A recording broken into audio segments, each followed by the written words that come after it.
I'm not sure about you, but I remember saying last year on Boxing Day, it'll be Christmas again before we know it. And here we are, it's a Christmas season once again, isn't it? And I know that for a fact because half of my local garden centre is now set up for selling Christmas decorations. And lots of the coffee shops are selling all sorts of flavours of coffee to me. I've seen the major TV adverts, Christmas TV adverts from the supermarkets. And also, most importantly, on Facebook, I've seen a couple of posts that tell me how many days it actually is till Christmas Day. And don't get me wrong, I love a bit of sparkle. I love Christmas lights. I love putting up the Christmas tree. I love thinking about the presents I want to buy for my friends and my family. To be honest, I probably love most things like that about Christmas. But sometimes it does get me thinking, is there more to this season than just all that sparkle? Is there more to this season than that little buzz I get that sometimes goes when I put that last bauble away? Following this year, I think I need something that gives me a long-lasting sense of hope.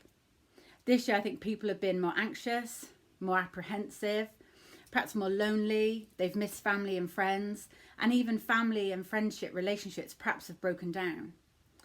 And I desire something out of this season that gives me peace, that gives me rest, that gives me comfort and a sense of belonging, and gives me a big sense of hope. But a hope that's everlasting, that's not short-lived. A hope I can cling to when life is difficult, but also when life is good.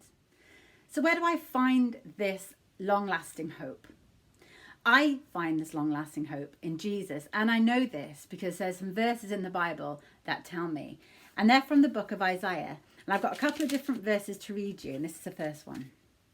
Therefore, the Lord himself will give you a sign. The virgin will conceive and give birth to a son, and we will call him Emmanuel. And the second verses are from Isaiah a bit further on in chapter 11, and they say this about Jesus.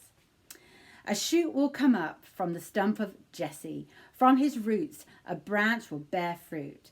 The Spirit of the Lord will rest on him.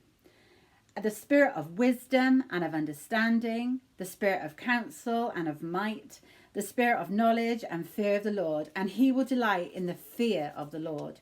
He will not judge by what he sees with his eyes, or decide by what he hears with his ears. But with righteousness he will judge the needy. With justice he will give decisions for the poor of the earth. He will strike the earth with the rod of his mouth, and his breath of his lips he will slay the wicked. Righteousness will be his belt, and faithfulness the sash around his waist. So most of us know the Christmas story. The story that involves a manger, donkeys, angels and shepherds. But that baby didn't stay a baby. That baby grew into a man. He was the Son of God. And that Son of God loves us. He knows us and he understands us.